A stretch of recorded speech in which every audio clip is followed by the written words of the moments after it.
Hello students, this video is prepared for 12th standard biology students of Tamil Nadu by Kamala Kannan on behalf of Sivasakti Tuition Center, Shenkota.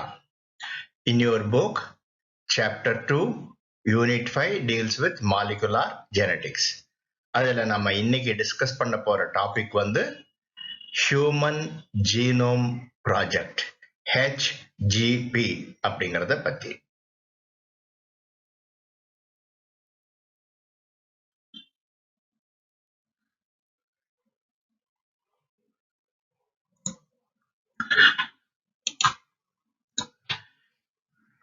Genome அப்படிங்கிறது complete set of genes or hereditary material characteristic of a species. இது genome ன்னு சொல்றோம். Genome அப்படிங்கறத study பண்றது தான் genomics. Genome sequencing அப்படிங்கறத technique தான் முக்கியமா இங்க அப்ளை பண்ணப்படுது ஜீனோமிக்ஸ்ல.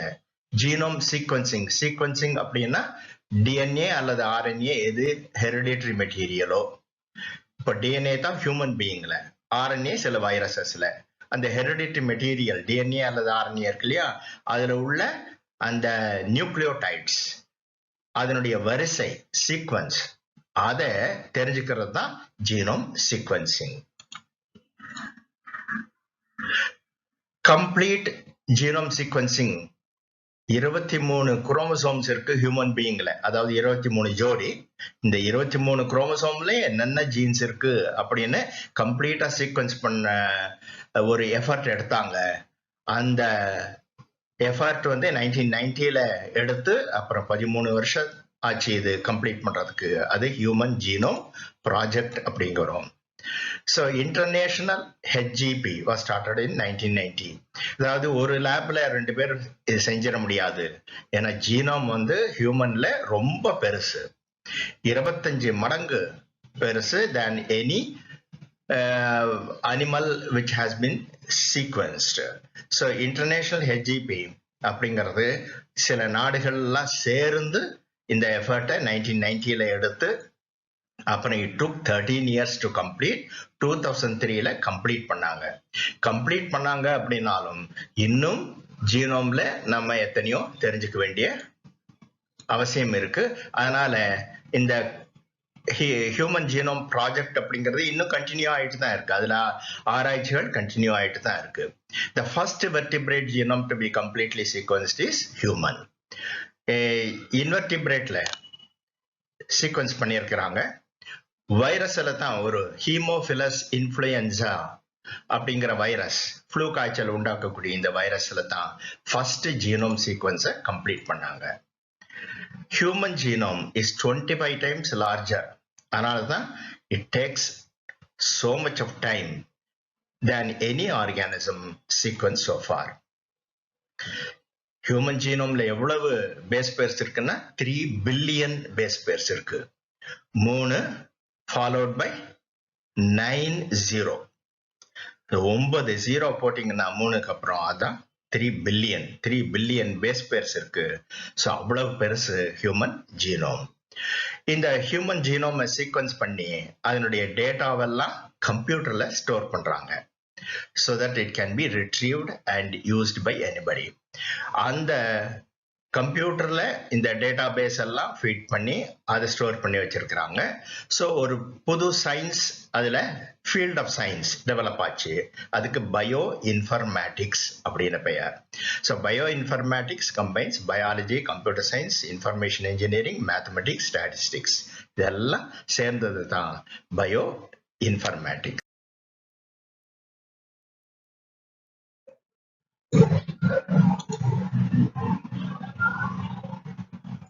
Goals of HGP. அது சொன்னேன், to identify all the genes in human DNA. அது எவ்வளவு ஜீன்ஸ் இருக்கு அப்படிங்கறத நம்ம குறிப்பிட போறோம். To determine the sequence of 3 billion DNA base pairs. So DNA sequencing அப்படிங்கிறது என்ன? Determining the order of nucleotides in DNA. அதான் DNA sequencing அப்படிங்கிறோம். நியூக்ளியோடைட்ஸ் எது எது இருக்கு டிஎன்ஏல? Adenine, guanine, cytosine, thymine. இது எந்த வரிசையில இருக்கு? இந்த 3 பில்லியன் பேஸ் பேர்ஸ் இருக்கு இல்லையா ஹியூமன் ஜீனோம்ல, அது எந்த வரிசையில இருக்கு அப்படின்னு டிட்டர்மின் பண்றது தான் one of the goals of HGP. அப்புறம் டிட்டர்மின் பண்ண அப்புறம் இது எல்லாம் டேட்டா பேஸ் எல்லாம் கம்ப்யூட்டர்ல ஸ்டோர் பண்றாங்க. To improve tools and techniques for data analysis. பிகினிங்ல அவங்க சீக்வன்சிங்க்கு அப்ளை பண்ண டெக்னிக்ஸுக்கும் டூல்ஸுக்கும் இப்பவும் வித்தியாசம் இருக்கு. இப்போ கொஞ்சம் ரேபிடா நடக்குது. ஸோ இன்னும் ஃபர்தரா இம்ப்ரூவ் பண்ணிக்கிட்டே இருக்காங்க. Tools and techniques applied for DNA sequencing. அதான் one of the goals of HGP. To transfer related technologies to other sectors. So இந்த டேட்டா பேஸை மற்ற செக்டார்ஸும், பல இண்டஸ்ட்ரீஸ், பார்மசூட்டிக்கல்ஸ் இதெல்லாம் அதை யூஸ் பண்றாங்க. Health care sectors. ஸோ இதெல்லாம் யூஸ் பண்றாங்க. இந்த டெக்னாலஜியை அவங்க யூஸ் பண்றதுக்கு தான் இந்த ஹெச்ஜிபி உதவுது. So it is one of the goals of HGP.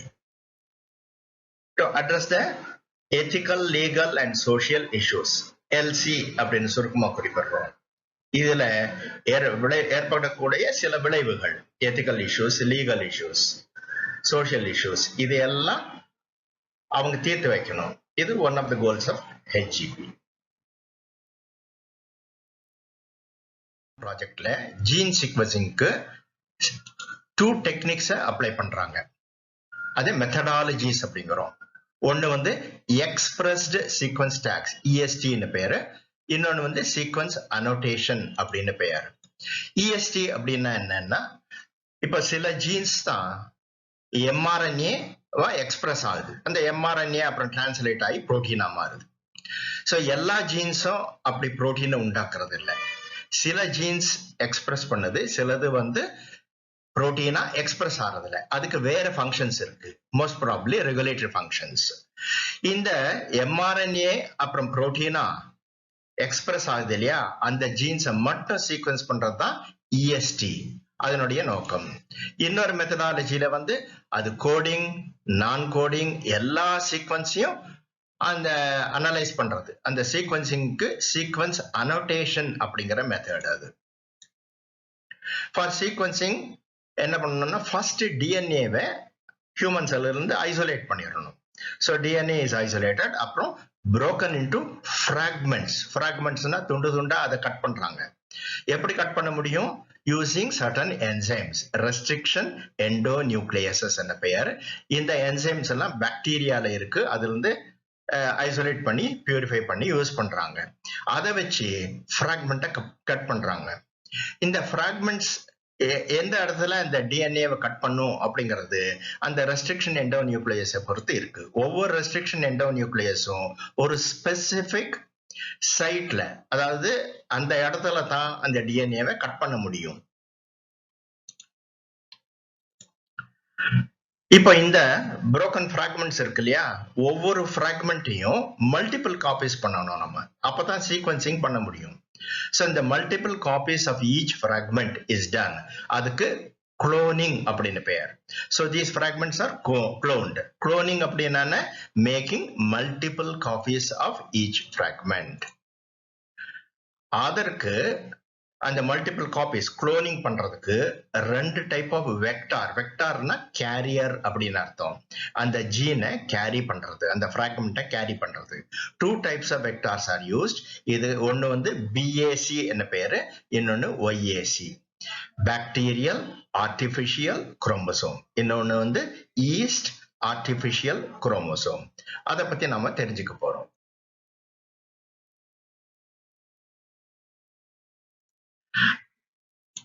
ரெண்டு வெக்டார்ஸ் யூஸ் பண்ணாங்க அப்படின்னு சொன்னேன். ஒன்னு பிஏசி, இன்னொன்னு ஒய்ஏசி. பிஏசி அப்படிங்கிறது பாக்டீரியல் ஆர்டிபிஷியல் குரோமோசோம். இது ஈகோலை பாக்டீரியம். இந்த பாக்டீரியால இது பாக்டீரியல் குரோமோசோம், இது வேற. இதை தவிர எக்ஸ்ட்ரா குரோமோசோமல் டிஎன்ஏ இருக்கு பாக்டீரியால, லைக் ஈகோலை. இதுக்கு பிளாஸ்மிட் அப்படின்னு பெயர். பிளாஸ்மிட் அப்படிங்கிறது இதை தவிர உள்ள டிஎன்ஏ. இது இண்டிபெண்டா டிவைட் ஆக முடியும். இது 1 2 2 4 டிவைட் ஆக முடியும்.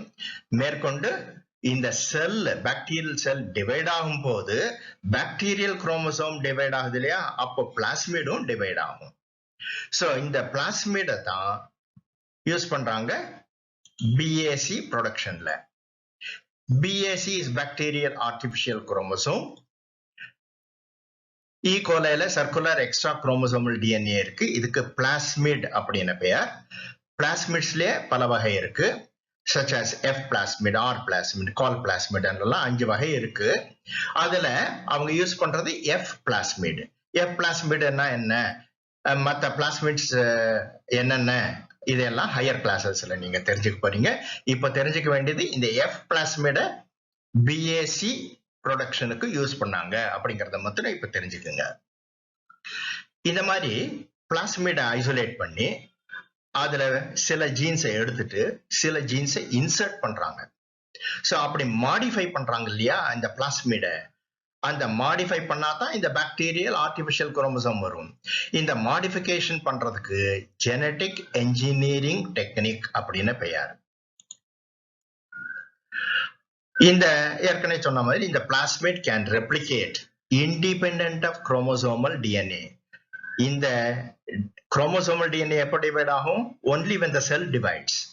பட் பிளாஸ்மிட் அப்படி இல்ல, இது செல் டிவைட் ஆகும் போதும் டிவைட் ஆகும், இந்த பாக்டீரியல் குரோமோசோம் டிவைட் ஆகாத போதும் இந்த பிளாஸ்மிட் கேன் ரெப்ளிகேட்.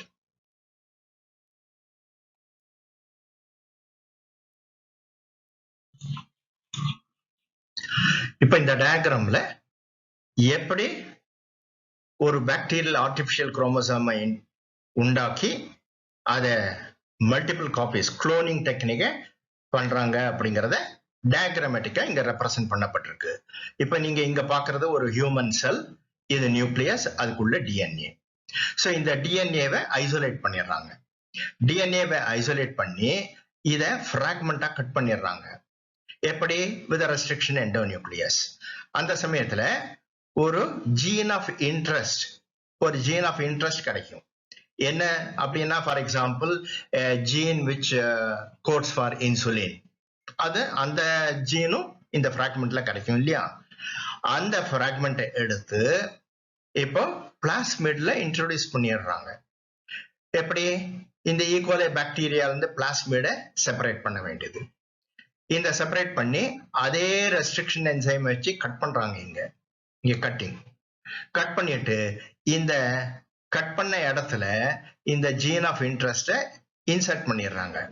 இப்ப இது வந்து இது partly plasmid partly human gene. So இத ரீகாம்பினன்ட் டிஎன்ஏ அப்படிங்கிறோம். ரீகாம்பினன்ட் டிஎன்ஏ டெக்னாலஜி, இதைத்தான் ஜெனடிக் என்ஜினியரிங் டெக்னிக்னு குறிப்பிடுறோம்.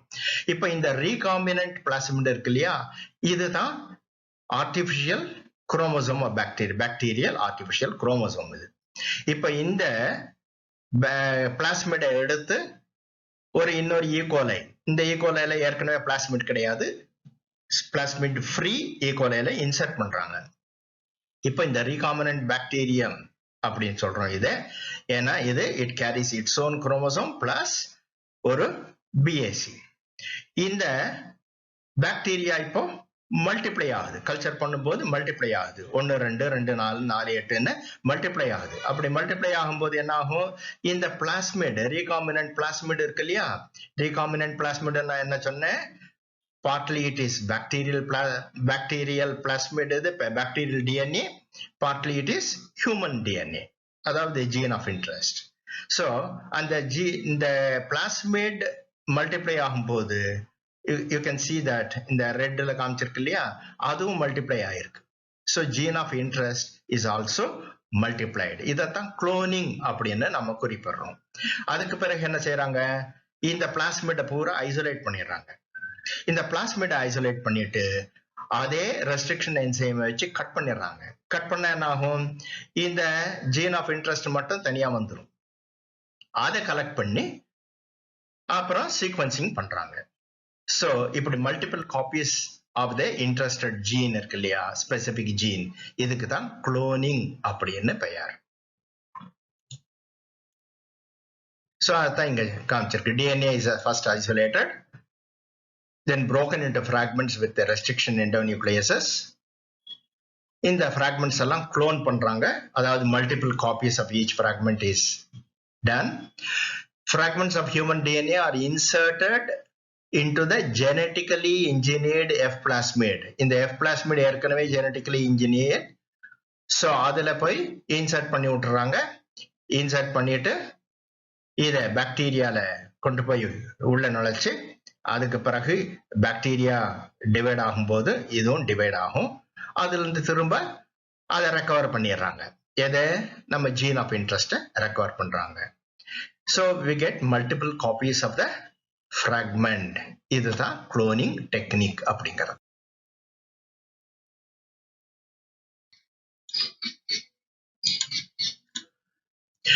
ஈஸ்ட் ஆர்டிபிஷியல் குரோமோசோம், அதான் OAC அப்படிங்கிறது. இந்த OAC ஈஸ்ட்ல இருந்து, yeast remember bacterial artificial chromosome. பாக்டீரியாங்கிறது ப்ரோகாரியோட், பட் ஈஸ்ட்ங்கிறது யூகாரியோட். சோ இந்த யூகாரியோட்ல, அதாவது ஈஸ்ட்ல குரோமோசோம் வந்து லீனியரா இருக்கும். அதுலயும் பிளாஸ்மிட் இருக்கு, பட் இந்த லீனியர் குரோமோசோம் இருக்கு இல்லையா, மெயின் குரோமோசோம், அதைத்தான் OAC கன்ஸ்ட்ரக்ஷனுக்கு யூஸ் பண்றாங்க. அதை எடுத்து அதோட பிளாஸ்மிட் ஆஃப் பாக்டீரியாவை சேர்க்கிறாங்க. ரிமெம்பர், இது வந்து ஈஸ்ட் குரோமோசோம், யூகாரியோட்டிக் குரோமோசோம். அதோட எதை இன்ட்ரோடியூஸ் பண்றாங்க? பாக்டீரியல் பிளாஸ்மிட இன்ட்ரோடியூஸ் பண்றாங்க. அதோட அட்டாச் பண்ணிட்டு அதை மாடிஃபை பண்றாங்க. மறுபடியும் அதை மாடிஃபை பண்ணி சூட்டபிளா ஈஸ்ட் ஆர்டிபிஷியல் குரோமோசோமை கன்ஸ்ட்ரக்ட் பண்றாங்க. இதனுடைய அட்வான்டேஜ் என்ன அப்படின்னு கேட்டீங்கன்னா, இட் இஸ் பார்ட்லி யூகாரியோட்னு சொன்னேன், பார்ட்லி பிளாஸ்மிட், அதாவது பாக்டீரியல் ஆரிஜின் சொன்னேன். ஸோ இந்த OAC வந்து ஈஸ்ட்லயும் மல்டிப்ளை ஆக முடியும், அதே போல பாக்டீரியால இன்ட்ரோடியூஸ் பண்ணா பாக்டீரியாலையும் இது மல்டிப்ளை ஆக முடியும். அதனாலதான் இது OAC ஷட்டில் வெக்டார் அப்படின்னு குறிப்பிடுறோம். இந்த OAC-ல, அதாவது ஜெனட்டிக்கலி என்ஜினியர்ட் DNA ஆஃப் ஈஸ்ட்ல large fragments of human DNA can be cloned. அதுதான் அட்வான்டேஜ். ஸோ லார்ஜ் ஃப்ராக்மெண்ட்டை எடுத்து, ஹியூமன் லார்ஜ் ஃப்ராக்மெண்ட்ஸ் இருக்கு இல்லையா DNA, அதை எடுத்து BAC-ல குளோன் பண்ண முடியாது, பட் OAC-ல குளோன் பண்ண முடியும். அதுதான் இதனுடைய அட்வான்டேஜ். இப்படி குளோன் பண்ண ஃப்ராக்மெண்ட்ஸ் இருக்கு இல்லையா, அதையெல்லாம் சீக்வன்ஸ் பண்றாங்க. இந்த சீக்வன்சிங் நான் ஏற்கனவே சொன்னேன், அந்த nucleotides, adenine, guanine, thymine, cytosine, இந்த நியூக்ளியோடைட்ஸ் எல்லாம் என்ன வரிசையில இருக்கு அப்படின்னு கண்டுபிடிக்கிறது தான் சீக்வன்சிங் அப்படின்னு குறிப்பிட்டேன். இந்த சீக்வன்சிங் மெத்தட் வந்து ஃபர்ஸ்ட் டெவலப் பண்ணது ஃப்ரெடரிக் சாங்கர். சாங்கர் அப்படிங்கிறவரு செயின் டெர்மினேஷன் மெத்தட் அப்படிங்கிற மெத்தடை வச்சு சீக்வன்ஸ் பண்ணாரு. பட் இப்போ சாங்கர்ஸ் மெத்தட், அதாவது அந்த பிரின்சிபலை யூஸ் பண்ணாலும் இப்பெல்லாம் ஆட்டோமேட்டட் DNA சீக்வன்சர்ஸ் வச்சு ரேபிடா சீக்வன்ஸ் பண்ண முடியுது. அப்படி சீக்வன்ஸ் பண்ண பிறகு இப்போ ஹியூமன் DNA எடுத்து அதை ஃப்ராக்மெண்டா கட் பண்ணி அதெல்லாம் குளோன் பண்ணியாச்சு, அதை சீக்வன்ஸ் பண்ணியாச்சு. சீக்வன்ஸ் பண்ண அப்புறம் இந்த ஓவர்லாப்பிங் ரீஜன்ஸ், அதாவது இந்த நியூக்ளியோடைட்ஸ் எந்தெந்த இடத்துல எல்லாம் ஓவர்லாப் ஆகுதோ அந்த பிட்ஸ்ல அதையெல்லாம் வச்சு அரேஞ்ச் பண்றாங்க. அரேஞ்ச் பண்றதுக்கு computer based programs are employed.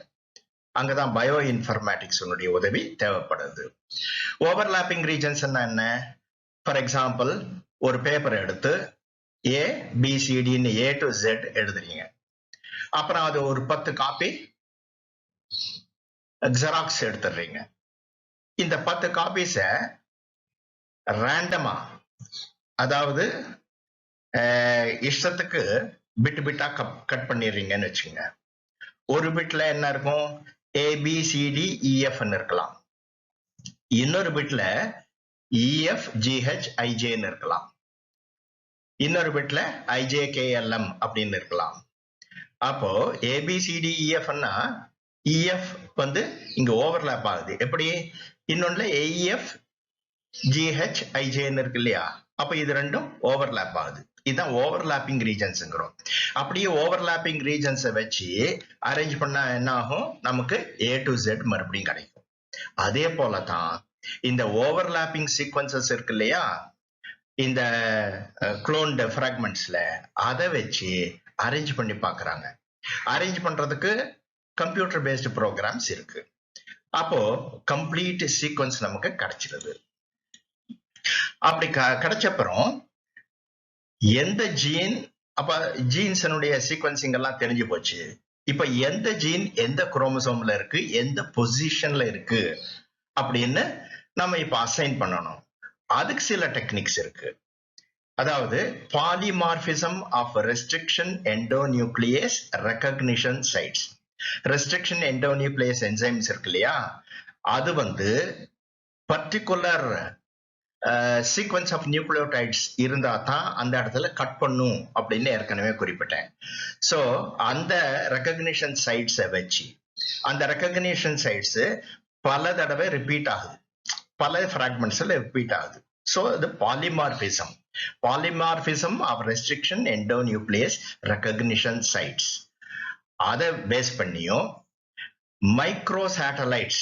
Micro சேட்டலைட்ஸ்னா சில சீக்வன்சஸ் வந்து மல்டிபிளா, அதாவது பல மடங்கு ரிப்பீட் ஆகுது நம்ம ஹியூமன் ஜீனோம்ல. அந்த repetitive DNA sequences called micro satellites. அதை பேஸ் பண்ணியும் இன்ன ஜீன் இன்ன குரோமோசோம்ல இருக்கு, இந்த பொசிஷன்ல இருக்கு அப்படின்னு அசைன் பண்றாங்க. Shotgun sequencing. சூப்பர் கம்ப்யூட்டர்ஸ் எல்லாம் இப்போ வந்தாச்சு. அந்த சூப்பர் கம்ப்யூட்டர்ஸ் வந்து வச்சு ரேபிடா சீக்வன்ஸ் பண்ண முடியும். அதுலயும் ஷார்ட்கன் சீக்வன்சிங்கிறது மோர் அட்வான்ஸ்ட் மெத்தட். இப்போ இதை காட்டிலும் இன்னும் சீக்வன்சிங் மெத்தட்ஸ் எல்லாம் வந்தாச்சு. Shotgun sequencing is a better rapid method, improved rapid method of sequencing DNA fragments அப்படின்னு நீங்க தெரிஞ்சுக்கிட்டீங்கன்னா போதும். இப்ப salient features of HGP. salient features னா முக்கியமான பண்புகள். There are about 30,000 genes in the human genome. கிட்டத்தட்ட 30,000 ஜீன்ஸ் இருக்கு அப்படின்னு எஸ்டிமேட் பண்றாங்க. டிஃபரெண்ட் டெக்னிக்ஸை வச்சு டிஃபரெண்ட் ரிசர்ச்சர்ஸ் டிஃபரெண்ட் ஃபிகர்ஸை கொடுக்குறாங்க. அதாவது சில பேர் 25 to 30ங்கிறாங்க, சில பேர் வந்து 30 to 40,000 ஜீன்ஸ் அப்படிங்கிறாங்க. ஸோ ஆவரேஜா நாம about 30,000 ஜீன்ஸ் இருக்கு அப்படின்னு தெரிஞ்சுக்கலாம் இந்த ஹியூமன் ஜீனோம். ஹியூமன் ஜீனோம்ல 3 பில்லியன் பேஸ் பேர்ஸ் இருக்குன்னு ஏற்கனவே குறிப்பிட்டேன் நான். 3 followed by 9 zeros. That is 3 billion base pairs. Base pairsங்கிறது என்ன? ATCG இதெல்லாம். But the genes that code for proteins are less than 2% of the human genome. Innumerable proteins, enzymes தேவைப்படுது ஒவ்வொரு செல்லுலையும். அப்படி இருந்தாலும் less than 2% of the human genome, 2%க்கும் குறைவா இருக்கக்கூடிய jeans தான் they code for the proteins. அப்ப மீதி ஜீன்ஸுக்கெல்லாம் என்ன வேலை அப்படின்னு கேட்டா மோஸ்ட்லி ரெகுலேட்டரி இன் ஃபங்க்ஷன். ஆவரேஜா ஒரு ஹியூமன் ஜீன்ல எவ்வளவு பேஸ் பேர்ஸ் இருக்கும் அப்படின்னு கேட்டா அரௌண்ட் 3000 பேஸ் பேர்ஸ். அப்படின்னா எக்ஸாக்டா 3000 இருக்காது, சிலதுல ஹண்ட்ரட்ஸ்ல இருக்கும், சிலதுல மில்லியன்ஸ்லயும் இருக்கும். ஸோ ஆவரேஜா எடுத்தா அரௌண்ட் 3000 பேஸ் பேர்ஸ். இதுல ஒரு மசில் புரோட்டீன் இருக்கு, டிஸ்ட்ரோபின் அப்படின்னு பெயர். இதை நல்லா தெரிஞ்சுக்கணும் இந்த எக்ஸாமினேஷன் பாயிண்ட் ஆஃப் வியூல. டிஸ்ட்ரோபின் அப்படிங்கிற மசில் புரோட்டீன், இந்த மசில் புரோட்டீனுடைய வேலை என்னன்னு கேட்டீங்கன்னா, இந்த மசில்ஸ் கண்ட்ராக்ட் ஆகி ரிலாக்ஸ் ஆகும்போது அது இன்ஜுரி இல்லாம பாதுகாக்குது. So it strengthens the muscle fibers and protect them from injury. இந்த டிஸ்ட்ரோபின் எனக்கூடிய மசில் புரோட்டீனை கோட் பண்ணக்கூடிய ஜீன் இருக்கு இல்லையா, அந்த ஜீன்ல 2.4 மில்லியன் பேஸ் பேர்ஸ் இருக்கு. So this is the largest human gene. Remember, the gene that codes for dystrophin, a muscle protein, is the largest human gene. It has 2.4 million base pairs.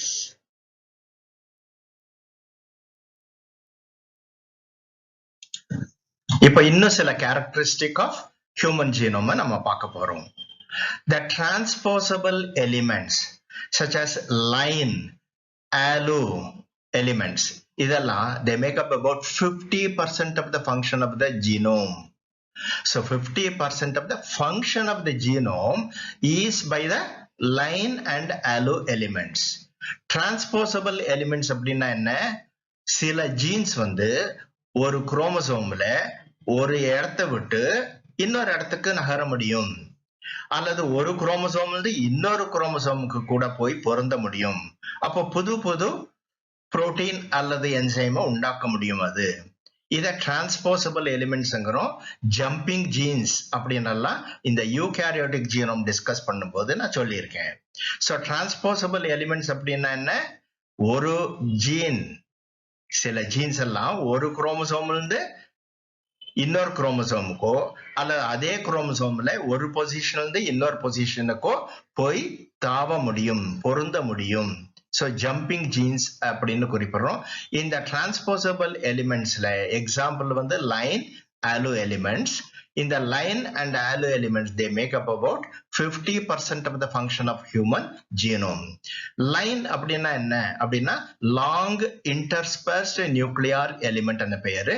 இது long because it has about 7,000 base pairs.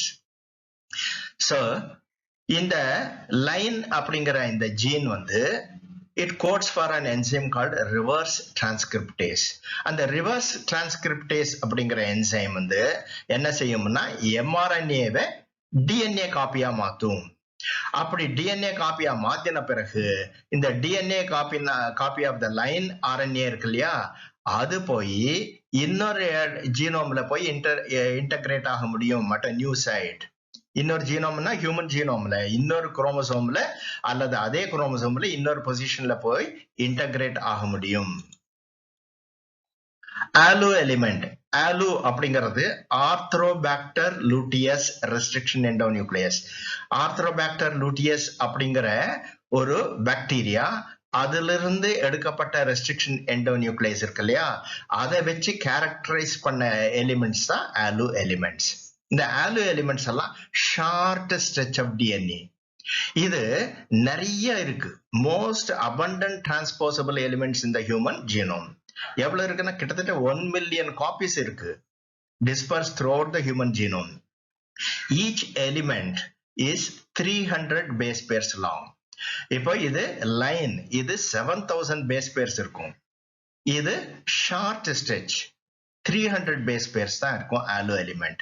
இதுவும் ஒரு இடத்துல இருந்து இன்னொரு இடத்துக்கு அதே குரோமோசோம்லயோ வேற ஒரு குரோமோசோம்லயோ பொருந்தி புதிய புதிய ஜீன்ஸை உண்டாக்க முடியும். அதாவது அந்த ஜீனுடைய ஃபங்க்ஷன் மாறுபடும், புதிய புரோட்டீன் புதிய என்சைம் உண்டாக முடியும். இப்போ குரோமோசோம்ல என்னென்ன ஜீன்ஸ் இருக்குன்னு எல்லாம் அசைன் பண்ணியாச்சு அப்படிங்கறத நம்ம ஏற்கனவே போன ஸ்லைட்ஸ்ல பார்த்தோம். இப்ப எதுல ஹையஸ்ட் ஜீன் டென்சிட்டி இருக்கு அப்படின்னு கேட்டா குரோமோசோம் 19ல இருக்கு அப்படின்னு இந்த HEP கம்ப்ளீட் பண்ணப்போ அவங்க டிக்ளேர் பண்ணாங்க. அதாவது குரோமோசோம் 19 இருக்கு இல்லையா, 19th குரோமோசோம்ல 23 ஜோடி இருக்கு இல்லையா, அதுல 19th குரோமோசோம்ல ஹையஸ்ட் ஜீன் டென்சிட்டி இருக்கு அப்படின்னு சொன்னாங்க. பட் லேட்டர் ஆன், அதாவது 1500 ஜீன்ஸ் அதுல இருக்கு அப்படின்னு கண்டுபிடிச்சாங்க. But later on it was discovered that chromosome 1 has the highest gene density. So it is not the chromosome 19 as declared earlier, but chromosome 1 அதுல 2968 genes இருக்கு. That is the chromosome having highest gene density. அப்ப lowest density எதுல இருக்கு அப்படின்னு கேட்டா chromosome 13ல, அப்புறம் Y குரோமோசோம்ல. Chromosome 13 அப்படிங்கிறது male female ரெண்டுலயும் இருக்க முடியும். பட் Y குரோமோசோம் மேல்ஸ்ல மட்டுமே உண்டு. So குரோமோசோம் 13ல about 633 genes இருக்கு. But Y chromosome, which is found only in males, has about 231 genes. இது ரெண்டும் தான் genes chromosomes with lowest gene density.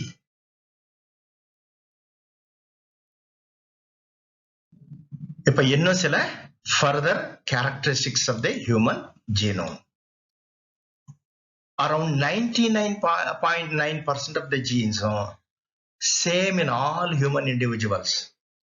அப்போ ஒரு இண்டிவிஜுவலுக்கும் இன்னொரு இண்டிவிஜுவலுக்கும் இவ்வளவு வேரியேஷன் இருக்கு. ஒரு ஆள் இன்னொரு ஆள் மாதிரி இருக்காங்களா? இல்ல. அப்போ அந்த வேரியேஷன் எதனாலன்னா about 0.1% of the human genome jeans இருக்கு இல்லையா, அதுல உள்ள வேறுபாடு தான் இந்த இண்டிவிஜுவல் வேரியேஷனுக்கு கேரக்டரிஸ்டிக்கா இருக்கு. ஸோ ஒரு இண்டிவிஜுவலுக்கும் இன்னொரு இண்டிவிஜுவலுக்கும் வித்தியாசம் இருக்கு இல்லையா, அந்த வித்தியாசம் எதனால? It's about 0.1% of the genes only. மீதி 99.9% of the genes are same in all human individuals. The functions of about 50% of the discovered genes is unknown. அதைத்தான் நான் ஏற்கனவே குறிப்பிட்டேன். இந்த ஹியூமன் ஜீனோம்ல இன்னும் அந்த ஹியூமன் ஜீனோம் ப்ராஜெக்ட் கம்ப்ளீட் பண்ணாலும் இன்னும் ஃபர்தரா ஆராய்ச்சி நடந்துகிட்டே இருக்கு. ஏன்னு கேட்டீங்கன்னா இன்னும் 50% ஆஃப் த ஜீன்ஸினுடைய ஃபங்க்ஷன்ஸ் என்னங்கிறது தெளிவா தெரியல. There are repeated sequences. Repeated sequences அப்படின்னா இந்த மைக்ரோ சேட்டலைட்ஸ் சொன்னேன் இல்லையா, அத மாதிரி சில சீக்வன்சஸ் ரிப்பீட் ஆகுது. several times, millions of copies of the same sequence உண்டு ஹியூமன் ஜீனோம்ல. அதனுடைய முக்கியத்துவம் என்னன்னு கேட்டீங்கன்னா that produces genetic diversity. ஒரு பர்சன் இன்னொரு பர்சன்ல இருந்து ஜெனட்டிக்கலா மாறுபடுறான். அந்த ஜெனட்டிக் டைவர்சிட்டிக்கு காரணமா இருக்கிறதுக்கு மெயினா ரிப்பீட்டட் சீக்வன்சஸ் தான். about 1.4 மில்லியன் லொகேஷன்ஸ்ல ஹியூமன் ஜீனோம்ல 1.4 மில்லியன் லொகேஷன்ல அந்த ஜீன் சீக்வன்சஸ் சிங்கிள் நியூக்ளியோடைட்ல மாறுபடுது. அதாவது சிங்கிள் பேஸ் பேர்ஸ்ல ஒரு ஜீனுக்கும் இன்னொரு ஜீனுக்கும் வித்தியாசம் இருக்கு. இத சிங்கிள் நியூக்ளியோடைட் பாலிமார்பிசம்ஸ், சுருக்கமா SNPs அல்லது SNPs அப்படின்னு குறிப்பிடுறாங்க. ஃபார் எக்ஸாம்பிள், நம்ம ப்ரீவியஸ் வீடியோஸ்ல டிஸ்கஸ் பண்ணியிருக்கிறோம். நார்மல் ஆர்பிசிக்கும் சிக்கிள் செல் ஆர்பிசிக்கும், சிக்கிள் செல் ஆர்பிசினால சிக்கிள் செல் அனிமியா எனக்கூடிய ஜெனட்டிக் டிசார்டர் உண்டாகுது. என்ன வித்தியாசம்னு கேட்டீங்கன்னா அந்த ஹீமோகுளோபின் இருக்கு இல்லையா, அந்த குளோபின்ங்கிற புரோட்டீன்ல பீட்டா பாலிபெப்டைட்ல ஒரே ஒரு நியூக்ளியோடைட் பேர் வித்தியாசம் இருக்கு. நார்மல் பீட்டா பாலிபெப்டைடுக்கும் சிக்கிள் செல் பீட்டா பாலிபெப்டைடுக்கும். சோ அதனால அந்த ஹீமோகுளோபின்ல ஒரு சிங்கிள் பேஸ் பேர்ஸ்னால என்ன ஆகுது? சிக்கிள் செல் அனீமியா எனக்கூடிய டிசீஸ் உண்டாகுது. So the difference is in a single base pairs in about 1.4 million locations. So by studying the SNPs, sequences associated with diseases, இப்ப ஜெனடிக் டிசார்டர்னு சொன்னேன் இல்லையா, ஜெனடிக் டிசீஸ் அதாவது சிக்கிள் cell anaemia போன்ற diseases அதனுடைய பேசிக் difference, அந்த ஜீன்ல என்ன டிஃபரன்ஸ் இருக்கு அப்படிங்கிறது கண்டுபிடிக்கிறதுக்கு இந்த SNPs உதவியா இருக்கு.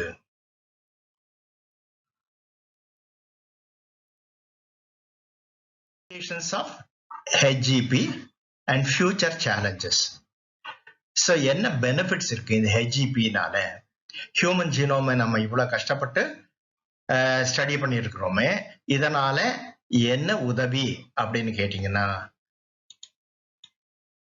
First of all genetic disorders அப்படின்னு இருக்கு அப்படிங்கறத இந்த ஹியூமன் ஜீனோம் ப்ராஜெக்ட் மூலமா தான் தெரிஞ்சது. ஸோ எல்லா டிசீசஸையும் நம்ம மருந்து கொடுத்து கியூர் பண்ண முடியாது. சிலதெல்லாம் genetic disorders. For example sickle செல் அனீமியான்னு குறிப்பிட்டேன் இல்லையா போன ஸ்லைட்ல, அதே மாதிரி. This helps in providing genetic counseling for couples planning to have children. அப்படின்னா என்ன அர்த்தம்?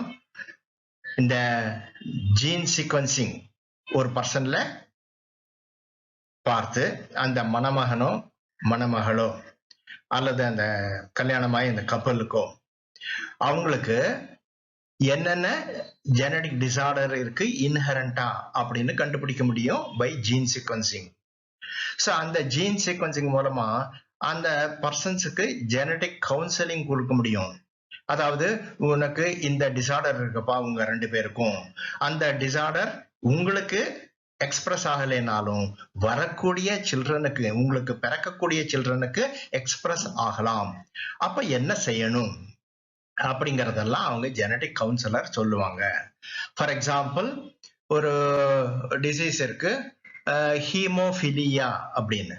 ஹீமோஃபிலியா அப்படிங்கிற டிசீஸ் வந்து அந்த டிசீஸ் உள்ள பர்சன்ல இந்த பிளட் ஈஸியா கிளாட் ஆகாது. இந்த ஹீமோஃபிலியா அப்படிங்கிற டிசார்டர் வந்து ஒரு பர்சன்ல இருந்து மகள் வயிற்று பேரனுக்கு அவனுக்கு தான் போக முடியும். It is an X-linked inheritance. So இதையெல்லாம் ஜெனடிக் கவுன்சிலர் அவங்களுக்கு எடுத்து சொல்லி என்ன மாதிரி சில்ட்ரனை பிளான் பண்ணணும் அப்படின்னு அட்வைஸ் பண்ண முடியும். Gene therapies can be given wherever needed. So gene therapy அப்படிங்கிறது என்ன? ஜீன் தெரப்பி அப்படின்னா இப்போ டாக்டர் கிட்ட நம்ம காய்ச்சல் அல்லது ஏதாவது பாக்டீரியல் இன்ஃபெக்ஷன் அல்லது வேற ஒரு பாராசைட்டிக் இன்ஃபெக்ஷனுக்கு போனோம்னா மருந்து தர்றாங்க, அந்த மருந்துல குணமாயிட முடியும். பட் ஜெனடிக் டிசார்டரா இருந்தா, for example sickle cell anaemia, haemophilia, இந்த மாதிரி ஜெனடிக் டிசார்டரா இருந்தா அல்லது டைப் 1 டயபிட்டிஸ், இந்த டைப் 1 டயபிட்டிஸ் பர்சன்ஸ்ல இன்சுலினை ப்ரொடியூஸ் ஆகாது. அப்படிப்பட்ட ஜெனடிக் டிசார்டர்ல போய் நம்ம மருந்து கொடுத்து கியூர் பண்ண முடியுமா? கியூர் பண்ண முடியாது. அப்போ ஜீன் தெரப்பி அப்படிங்கறத அடாப்ட் பண்றாங்க. இந்த ஜீன் தெரப்பி அப்படின்னா என்னன்னா, ஃபார் எக்ஸாம்பிள் டைப் 1 டயபிட்டிஸ்ல என்ன பிரச்சனை, அந்த pancreatic செல்ஸ்ல இன்சுலின் ப்ரொடியூஸ் ஆறதில்லை. அப்ப அவங்களுக்கு சொமேட்டிக் செல் ஜீன் தெராப்பிய கொடுக்குறாங்க. சொமேட்டிக் செல் ஜீன் தெராப்பி அப்படின்னா என்ன, அந்த pancreatic ஐலட் செல்ஸ் இருக்கு இல்லையா, அதுல இன்சுலின் ஜீனை கொண்டு போய் இன்டகிரேட் பண்ணிடுறாங்க, சொருகிடுறாங்க. அப்போ அந்த ஜீன் வந்து இன்சுலினை ப்ரொடியூஸ் பண்ண முடியும். அப்போ அந்த பர்சனுக்கு டயபிட்டிஸ் அப்படிங்கிறது இருக்காது. இது ஜீன் தெரப்பி அப்படிங்கிறோம். இந்த ஜீன் தெரப்பிஸ் எல்லாம் இன்னும் ஃபுல்லா நாம மாஸ்டர் பண்ணல. இப்போதைக்கு ஒரு ஜீன் தெரப்பி அங்கிறத பண்ண முடியும் அப்படிங்கிறது தான் நமக்கு தெரியுது. இத சொமேட்டிக் செல் ஜீன் தெரப்பி அப்படிங்கிறோம். HGP may help in solving challenges in healthcare, agriculture, energy production, pollution control இதெல்லாம். ஸோ இது எப்படி ஹெச்ஜிபிக்கும் இந்த health care, agriculture, pollution control இதுக்கெல்லாம் என்ன சம்மந்தம்ங்கிறதெல்லாம் இன்னும் ஹையர் கிளாஸஸ் நீங்க போனீங்கன்னா புரிஞ்சுக்குவீங்க. A new era of molecular medicine. So molecular medicine அப்படிங்கிறது என்ன, சாதாரணமா காய்ச்சலுக்கு கொடுக்கக்கூடிய மெடிசன்ஸ் இல்லை, இதெல்லாம் ஜீன் தெரப்பி சம்பந்தப்பட்டது. So instead of treating the symptoms, the fundamental cause of the disorder can be treated. அதான் molecular medicine அப்படிங்கிறோம். இதெல்லாம் benefits of HGP. வரைக்கும் benefits of HGP பார்த்தோம். இந்த ஹியூமன் ஜீனோம் ப்ராஜெக்ட்னால சில டிஸ்அட்வான்டேஜஸும் இருக்கு. அதாவது DNA sequence of individuals may be exploited for political power or profit. இன்னொன்னு என்னன்னா, இன்சூரன்ஸ் கம்பெனிஸ் வந்து இந்த பர்சனுக்கு இந்த ஜெனடிக் ரிஸ்க் இருக்கு, genetic risk for particular disease இருக்கு அப்படின்னா, ஃபார் எக்ஸாம்பிள் இவனுக்கு கேன்சர் பின்னாடியே வரக்கூடிய சான்ஸ் இருக்கு, அல்லது கார்டியோவாஸ்குலர் ப்ராப்ளம்ஸ், ஹார்ட் அட்டாக் இந்த மாதிரி வர்றதுக்கு சான்ஸ் இருக்குன்னா, அந்த அதற்குரிய ஜீன்ஸ் இருக்கு அப்படின்னா அந்த இன்சூரன்ஸ் கம்பெனியை வந்து அவங்களுக்கு ரெஃப்யூஸ் பண்ணிடலாம். Another fear is that attempts may be made to breed out certain genes of people. சில கம்யூனிட்டிஸ்ல அல்ல சில பாப்புலேஷன்ஸ் ஆஃப் ஹியூமன் பீயிங்ல சில டிசார்டர், ஜெனடிக் டிசார்டர் இருக்குன்னா அந்த பாப்புலேஷன் முழுக்க எடுத்துடுறது அப்படிங்கிறது breed out to create a perfect race. இந்த பாசிபிலிட்டி இருக்கு. அது வந்து இன்ஹியூமன் ஆட்டிடியூட் தான், பட் இந்த பாசிபிலிட்டிஸ் இருக்கு அப்படிங்கிறத நாம உணரணும். இதெல்லாம் டிஸ்அட்வான்டேஜஸ். இப்போ ஃபார்மகோஜீனோமிக்ஸ் அப்படின்னா என்ன? ஃபார்மகோஜீனோமிக்ஸ்ங்கிறது ஃபார்மகாலஜி அப்படிங்கிறதையும் ஜீனோமிக்ஸையும் கம்பைன் பண்ணி ஃபார்மகோஜீனோமிக்ஸ்ங்கிறோம். ஃபார்மகாலஜிங்கிறது உங்களுக்கு தெரியும், science of drugs. So pharmacogenomics is the study of how genes affect a person's response to drugs. For example, இப்போ சில பேருக்கு பெனிசிலின் அப்படிங்கிற ட்ரக் கொடுத்தா அலர்ஜி, சல்ஃபா ட்ரக்ஸை கொடுத்தா அலர்ஜி இருக்கும். ஸோ எல்லாருக்கும் அது அப்படி இருக்காது. அந்த அலர்ஜிக் ரெஸ்பான்ஸ் எதனால உண்டாகுதுன்னு கேட்டா அவங்களுடைய ஜெனட்டிக் மேக்கப் அப்படி இருக்கு. இதை பத்தி எல்லாம் ஸ்டடி பண்றது தான் ஃபார்மகோ ஜீனோமிக்ஸ் அப்படிங்கிறது.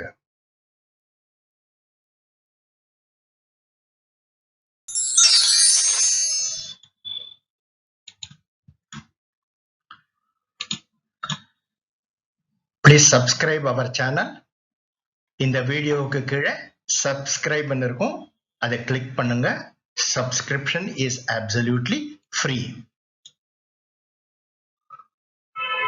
அவர் channel is Sivasakthi Annamalai. Thank you for வாட்சிங். இதுல ஹெச்ஜிபி ஹியூமன் ஜீனோம் ப்ராஜெக்டை பத்தி தெளிவா தெரிஞ்சிட்டு இருப்பீங்கன்னு நினைக்கிறேன். இது வந்து ஒரு காம்ப்ளெக்ஸ் சப்ஜெக்ட் தான். எவ்வளவு சிம்பிளா முடியுமோ அந்த அளவுக்கு சிம்பிளா சொல்லி இருக்கிறேன், புரிஞ்சிருக்கும்னு நினைக்கிறேன். If you like this video please like அப்படிங்கிறத நீங்க கிளிக் பண்ணுங்க. உங்களுக்கு எதுவும் கமெண்ட்ஸ் இருக்கு அப்படின்னா கமெண்ட்ஸை தயங்காம எங்களுக்கு கொடுங்க. It will encourage us to improve our videos in future. Thank you for watching. See you in the next video.